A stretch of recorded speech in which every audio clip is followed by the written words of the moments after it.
Você já sentiu bloqueio e até aquele frio na barriga só de pensar na possibilidade de ter que falar em público? Saiba que você não está sozinho, esse é um medo muito comum. Meu nome é Paula Moura, eu sou fonoaudióloga e no programa de hoje nós vamos conversar exatamente sobre isso, o medo de falar em público. Mas mais do que falar sobre o medo, nós vamos falar sobre as possíveis causas, o que está te causando esse medo e como solucioná-las, é isso mesmo, eu quero que você termine o programa de hoje, mandando esse medo para longe. E quando eu comentei aqui que você não está sozinho, isso já foi até comprovado por estudos, é verdade. Em 2015, o jornal britânico Sunday Times realizou uma pesquisa com 3.000 pessoas e descobriu que 41% dos entrevistados consideram o medo de falar em público maior do que problemas financeiros, que deu 22% das pessoas, e até mesmo medo de doenças ou morte, que deu só 19%. Então, para pensar aí comigo, você de casa. Nessa entrevista com 3.000 pessoas, a maioria tinha mais medo de falar em público, de pensar em falar em público, do que de ter problemas financeiros ou de morrer. Vamos solucionar isso hoje? Fica comigo aqui até o final do programa, porque além de te contar sobre o que causa esse medo e como se livrar desse medo, eu vou trazer também dicas práticas para você conseguir se comunicar melhor.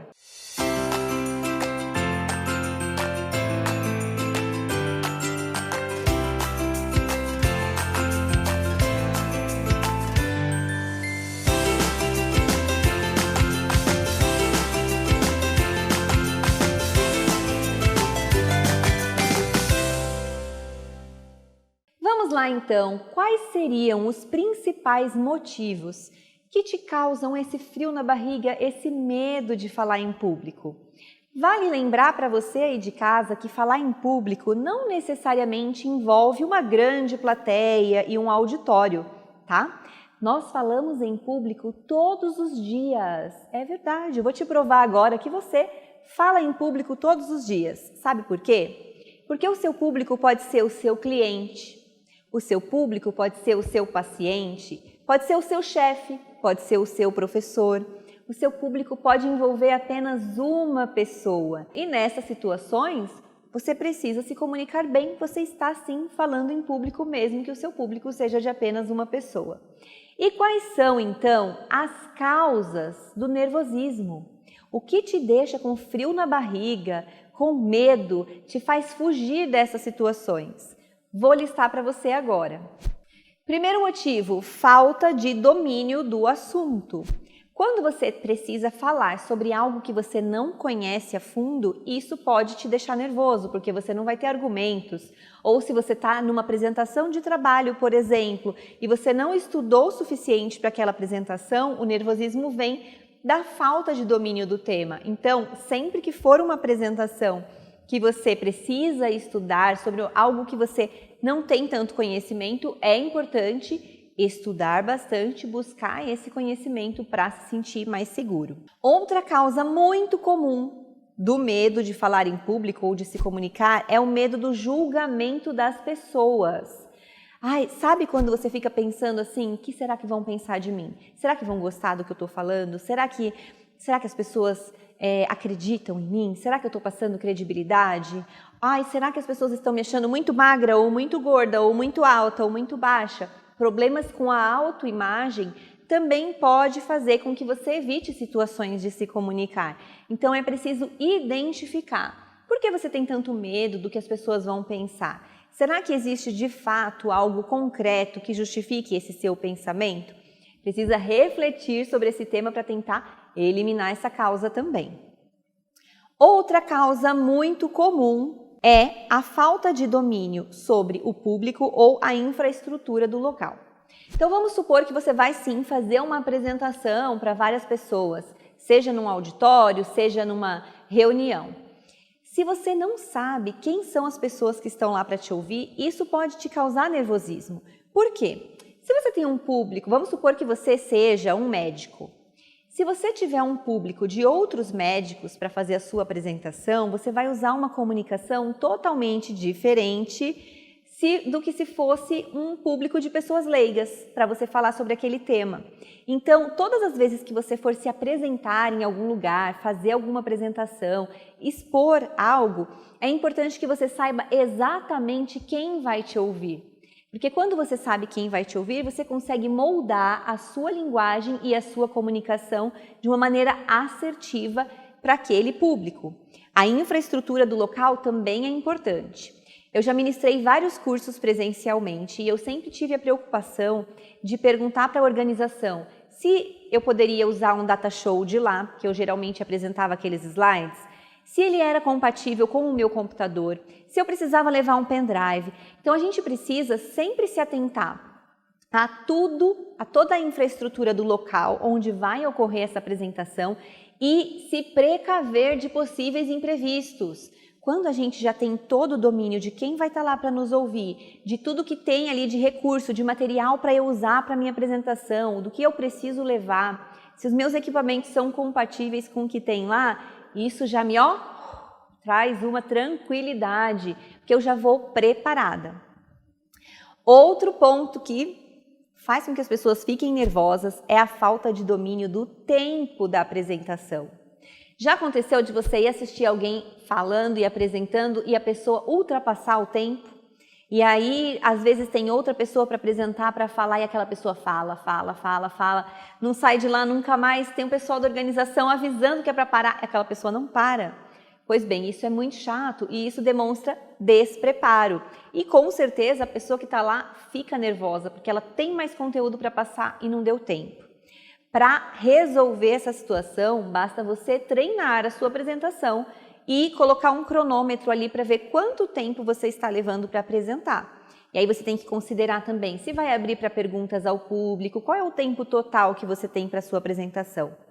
Quando você está bem ciente de quem é seu público, de como é a infraestrutura e do tempo que você tem para apresentar e você treina na prática uma simulação dessa apresentação para saber quanto tempo vai levar, mais um motivo para você ficar tranquilo e não se preocupar, porque já se preparou. Outro ponto que traz também, batedeira no coração, friozinho na barriga, são experiências negativas anteriores. Se já aconteceu com você de repente foi fazer uma apresentação na escola quando é criança e aconteceu algo ruim, as pessoas debocharam de você, ou alguma apresentação mesmo depois de adulto que te travou e você não conseguiu falar e aquela situação te marcou, isso geralmente faz com que as pessoas travem e não queiram mais se expor a uma situação de falar em público, de marcar uma reunião com o chefe, de fazer uma apresentação de trabalho. E aí o que você precisa é trabalhar toda essa questão do preparo, sobre todas as dicas que eu estou dando aqui, para tentar tirar essa experiência negativa da mente e se sentir mais seguro para apresentar. Então você vai pensar o seguinte, bom, da outra vez eu travei, mas eu não tinha me preparado, eu não tinha treinado, eu não tinha domínio do meu público ou eu não tinha domínio do tempo, algo aconteceu lá que dessa vez eu me preparei para que não aconteça. E aí com certeza você vai se sentir mais seguro também. Mais um item que traz nervosismo é a falta de preparo das técnicas de oratória. Oratória envolve a voz, envolve a fala, a linguagem corporal. O que é a linguagem corporal? É a minha postura, é o meu olhar, são os gestos que eu uso para comunicar. Tudo isso envolve uma boa comunicação e existem técnicas para você conseguir fazer de forma assertiva. Quando você não tem domínio das técnicas, é muito comum que você vá se apresentar e fique balançando, mostrando uma postura não adequada ali, ou você fica o tempo todo mexendo nas mãos, ou trocando o peso das pernas, ou olhando para baixo, olhando para o fundo, não olhando para a pessoa, enfim. É super importante que você conheça técnicas de oratória para que você coloque em prática e a sua comunicação seja assertiva como um todo, a sua postura, o seu olhar, os seus gestos comuniquem exatamente o que você está falando. Você percebe que para cada causa do medo de falar em público existe uma solução? Sim, a boa notícia é essa. Falar bem não é um dom, como muitos pensam, é uma habilidade. E como habilidade que é, ela pode ser treinada. E quando você tem medo de se expor, medo de falar em público, tudo que você precisa fazer é identificar a causa e pensar em como solucioná-la. Quando nós pensamos em algo mais objetivo que pode te ajudar a se comunicar melhor e de forma mais clara, nós estamos falando da dicção. A dicção é a forma como eu articulo os sons da fala para que a minha fala seja mais clara, seja fácil de compreender e as pessoas gostem de me ouvir. Nesse sentido, eu tenho uma convidada hoje muito especial e agora vocês vão conhecê-la no nosso quadro Fono Convida. E no nosso Fono Convida de hoje, eu tenho o grande prazer de apresentar para vocês a Ana Carolina Medeiros.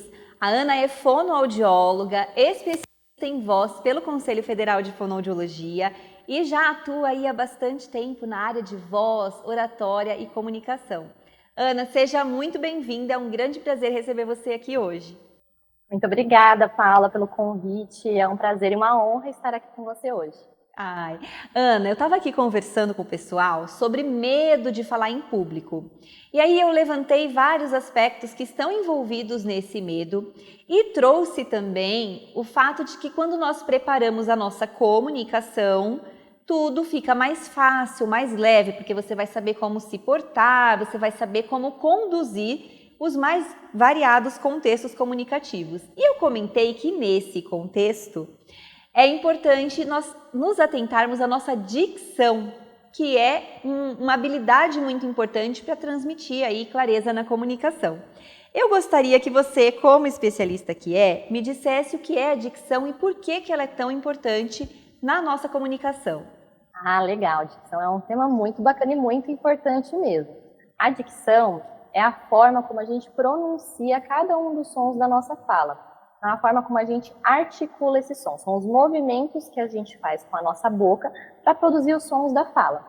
Uma dicção pobre, uma dicção fraca, quando a gente não articula muito bem os sons, dá a impressão de que a gente não sabe muito bem aquilo que a gente está falando, ou que a gente está até guardando aquela informação para nós só. Então não passa tanta clareza do conteúdo. Se a gente articula bem, se a gente tem uma boa dicção e faz esses movimentos de forma precisa, bem diferenciado, estão diferenciando bem um som do outro, passa mais clareza das ideias para as outras pessoas. Fica mais fácil da gente entender o que a outra pessoa está falando e, além disso, dá essa impressão de uma fala com mais segurança, confiança e até credibilidade. Então, se você está procurando melhorar a sua comunicação, tem que melhorar a dicção também. Com certeza, é isso que a Ana falou, a gente precisa prestar atenção, porque para nós, Ana, que somos fonoaudiólogas, isso fica muito óbvio, né? Mas nem todo mundo para prestar atenção que cada movimento de fala, cada som da fala exige um movimento diferente da nossa boca, dos lábios, da língua. E quando a gente começa a prestar mais atenção nisso, a gente tende a conseguir melhorar esse aspecto na comunicação.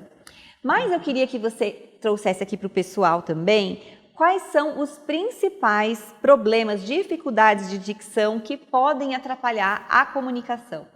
Uma coisa que acontece muito é as pessoas falarem com a boca muito fechada. Então, falar com uma articulação, uma dicção travada. Pode até sentir essa musculatura aqui do rosto mais tensa mesmo. Se a gente fala com a boca mais fechada, um som vai ficar muito parecido com o outro. A gente tem vários sons no português e cada som ele tem um movimento específico aqui da boca, da língua e como a gente estava falando aqui, né, Paula? Então, para a gente falar esses sons, a gente precisa abrir a boca. Então, uma das coisas que mais acontece com problemas de dicção na nossa prática é isso, de deixar a boca muito fechada. Além disso, a gente também observa pessoas que falam muito rápido. Às vezes a pessoa fala muito rápido e ela não vai ter tempo suficiente de fazer cada um dos movimentos de forma bem pontuada e de forma precisa.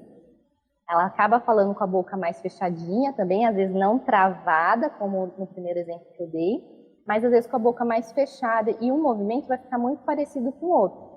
E se a pessoa acaba falando rápido, ela pode aglomerar um som no outro também. Às vezes comer um som do meio da palavra, e aí aquilo pode deixar a sua fala mais confusa. Tem uma terceira coisa que também pode acontecer nessas questões de dicção, é quando uma pessoa ela tem dificuldade com algum som específico. Então, ela pode distorcer o som até ter alguma troca na fala, por exemplo. Tem pessoas que às vezes têm essa dificuldade de fazer o som do R, por exemplo. Não consegue fazer o R de barata. E aí, na hora que ela vai fazer o som, vai falar essa palavra barata, ela acaba distorcendo o R, falando barata, por exemplo. Ela não chega a fazer o R, mas também não chega a esconder, ele está ali no meio do caminho. Então, é uma distorção. Pensando na palavra separada, às vezes a gente vai entender pelo contexto. Mas pensando numa fala contínua, essa distorção pode dificultar da outra pessoa te entender. E uma coisa que acontece muito com quem apresenta essas distorções e trocas na fala, é que eles, além de apresentar essa distorção, eles acabam até apresentando uma articulação imprecisa também. Na tentativa de camuflar essa alteração, essa dificuldade que eles têm nesse som, eles acabam falando com a boca mais fechadinha. Se a boca fica mais fechadinha, os sons ficam muito parecidos. E aí ela já apresenta essa distorção, não consegue fazer o som que ela tem dificuldade, e além disso, os outros que ela consegue, ela faz de forma imprecisa. Então a fala fica mais difícil de ser entendida por outras pessoas. E o resultado de tudo isso, Ana, é as pessoas pedirem para repetir, né? Ai, fala de novo, eu não entendi. Nossa, eu não consegui compreender o que você falou. Ou, no caso das distorções e às vezes até substituições, um certo bullying, né? Quando o pessoal troca, fala errado, principalmente depois de adulto, isso às vezes acaba se tornando distrativo na comunicação e nem sempre causa uma boa impressão ali. E com relação à velocidade de fala, você foi falando aí, me lembrou a apresentadora Tata Werneck, que é maravilhosa, que inclusive tem essa velocidade de fala aumentada, complementando ali o tom de humor, mas ela sempre bate muito nessa tecla da dicção, das pessoas reclamarem que não entendem o que ela fala. Quando ela foi atuar na novela, que já não era um papel de humor, isso impactou significativamente, ela teve que trabalhar essa dicção. E aí, conforme você foi falando, ela me veio à cabeça aqui para usar de exemplo também do quão importante é nós trabalharmos a nossa comunicação, principalmente a depender do que nós fazemos profissionalmente. Enquanto humorista, essa fala mais acelerada, às vezes soa até engraçada, e ela usa muito isso a favor dela. Mas impactou negativamente quando ela foi atuar como atriz e precisou fazer aí um trabalho de fonoaudiologia. E por falar ainda em trabalho de fonoaudiologia, eu gostaria que você contasse para o pessoal se existe algum exercício simples, um que qualquer pessoa possa fazer para melhorar aí a articulação dos sons da fala e ter uma dicção melhor. Tem um exercício que eu gosto de fazer com os meus clientes, que dá para todo mundo fazer em casa, que é o treino de leitura exagerada. Que é isso, você vai pegar um texto, qualquer texto, tá? Pode ser alguma coisa que você já esteja lendo, ou alguma coisa, um folheto que está ali em cima da mesa, pode pegar para treinar. Você vai ler aquele texto de forma exagerada. O que seria isso? Fazer esse movimento da boca muito exagerado. Não é falar normal, como você fala no seu dia a dia. É exagerar, é sentir a musculatura, falar mexendo a boca, sentir aqui a bochecha, dá até para sentir os olhos fechando também. Então você vai ler esse texto uma primeira vez de forma exagerada, mexendo bem a boca, e depois você vai ler de forma precisa. O que seria isso? Pensa que sua articulação ela está aqui. Você vai ler de forma exagerada, aqui, mexendo bem a boca. Aí na segunda vez que você for ler, você vai diminuir. Vai aqui ficar no meio do caminho, entre a exagerada e a sua normal. Esse meio termo vai ser uma articulação mais precisa, porque você vai estar mexendo mais a boca, mas não tão exagerado, porque a gente não quer que fique caricato também. E é legal você trazer essa dica. Eu gosto de reforçar que nós temos músculos da fala, são músculos que precisam ser trabalhados. Então, quando você não articula muito bem, não está mexendo muito bem a boca, você não está trabalhando bem esses músculos e está tendo uma fala menos clara, menos precisa, você aumentar e fazer esse exagero que você sugeriu, óbvio, como você mesma falou, nós não vamos conversar dessa forma no dia a dia, mas é uma forma de acordar aí esses músculos e trazer mais percepção para esses movimentos de fala, para conseguir chegar mais fácil num modelo mais adequado e claro, né, e preciso. E Ana, para finalizar, eu gostaria que você comentasse um pouquinho se o nervosismo pode influenciar na dicção. Como eu comentei com você hoje, aqui no programa nós falamos muito sobre o medo de falar em público ou o medo de conversar com as pessoas, de expor as suas ideias e opiniões. E eu queria que você trouxesse um pouquinho de, será que esse nervosismo, esse medo pode afetar a dicção? E se sim, como contornar isso? Muito bem, pode atrapalhar sim. Muitas pessoas, quando ficam nervosas, elas têm a tendência de começar a falar mais rápido. Como a gente já comentou, quando a gente acelera, a gente pode acabar falando com a boca mais fechada e um som vai ficar mais parecido com o outro, a gente acaba podendo aglomerar os sons e a sua fala ficar mais confusa. Então, quando você está nervoso, você tem que controlar a sua velocidade de fala. Falar mais devagar, mais pausadamente, prestando atenção nessa movimentação da boca. Além disso, quando a gente está nervoso, a nossa boca pode ficar mais seca. Se a nossa boca está mais seca, fazer os movimentos de forma precisa fica mais difícil. Então, sempre que você tem uma apresentação importante, que você está se sentindo mais nervoso, cuidar também da sua hidratação. Vai tomando pequenos goles d'água para ir hidratando a sua boca e esses movimentos saírem com mais fluidez na hora que você estiver se comunicando. Maravilha, Ana, eu quero te agradecer muito. Tenho certeza que todas as orientações que você vão ajudar úteis para o pessoal que está nos assistindo lá de casa. Mas eu gostaria que você falasse o seu Instagram para o pessoal acompanhar o seu trabalho. Qual é o seu Instagram? Claro, o meu Instagram é @fono.anacarolmedeiros. Podem me seguir lá que a gente vai conversando, vai trocando uma ideia. E eu queria agradecer muito pela oportunidade, Paula, foi um prazer conversar aqui com vocês e que as pessoas continuem seguindo o seu programa para aprender cada vez mais a se comunicar melhor. É isso, Ana, agradeço muito, estou muito feliz com a sua presença e como eu sempre falo aqui no programa, comunicar é preciso e precioso e as dicas que você trouxe aqui com certeza são preciosas para quem está nos assistindo lá de casa. Um beijo!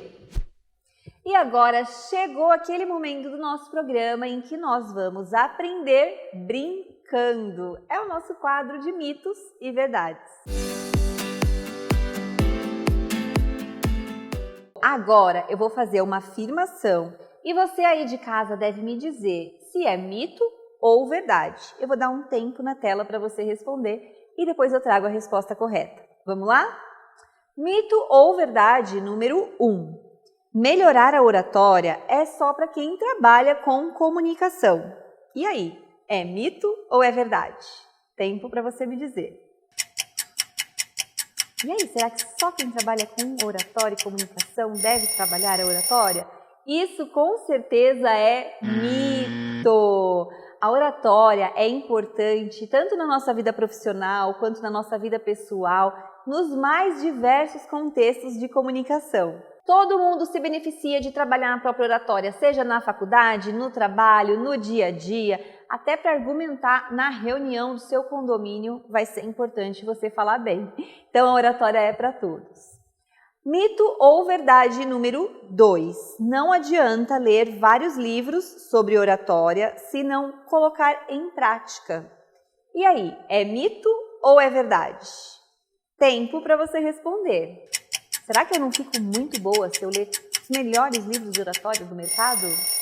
Isso com certeza é verdade. Não adianta você ler todos os livros, entender a teoria de todas as técnicas se você não praticar.